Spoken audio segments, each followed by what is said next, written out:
La rentrée scolaire, la rentrée de l'automne, comment on replace dans notre horaire le sommeil? Comment on replace ça après un été passé en vacances, à se coucher plus tard, à se lever plus tôt, plus tard, donc à faire des activités avec ça? La rentrée scolaire, ça signifie aussi mettre en place notre routine, retrouver un sommeil de qualité. Je me présente, bonjour, je suis Nancy Beaulieu.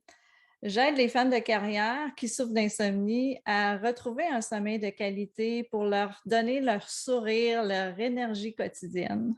Donc, c'est important pour moi de faire juste un petit arrêt pour vous dire ben, que le sommeil, ce n'est pas un choix. C'est un besoin physiologique au même niveau que se nourrir, que s'alimenter, hein, s'alimenter, avoir soif, dormir. Tout ça, c'est des besoins physiologiques essentiels et le sommeil en fait partie. Donc, c'est pas quelque chose qu'on choisit de faire ou de ne pas faire. C'est un besoin essentiel à la vie. Donc, selon le statut social, selon les cultures, le nombre d'heures de sommeil est aussi différent. C'est ce qui vient influencer aussi notre nombre d'heures de sommeil, mais aussi notre unicité comme personne. Je ne sais pas si vous avez entendu, mais il y a Grégory Charles qui, lui, a besoin d'environ 4 heures, 4 à 5 heures de sommeil par nuit. Mais la plupart des personnes, la plupart des adultes ont besoin d'environ 7 à 8 heures de sommeil par nuit.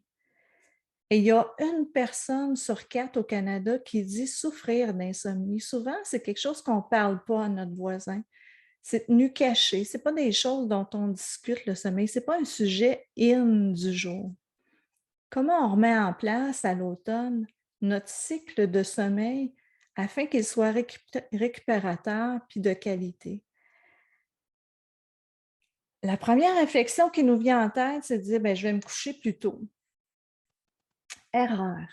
Je vous invite à commencer à vous dire ben, je vais me lever à la même heure à chaque jour.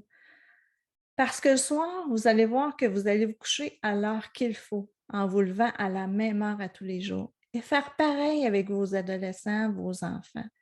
Parce que c'est de cette façon-là qu'on va réussir à régulariser le sommeil. Vous savez, il y a 70% des adolescents qui disent manquer de sommeil. Et ce n'est pas peu, 70%. Ça fait partie des conséquences de la réussite scolaire, de la réussite professionnelle aussi chez un adulte. L'irritabilité émotionnelle, hein, c'est dû souvent au manque de sommeil.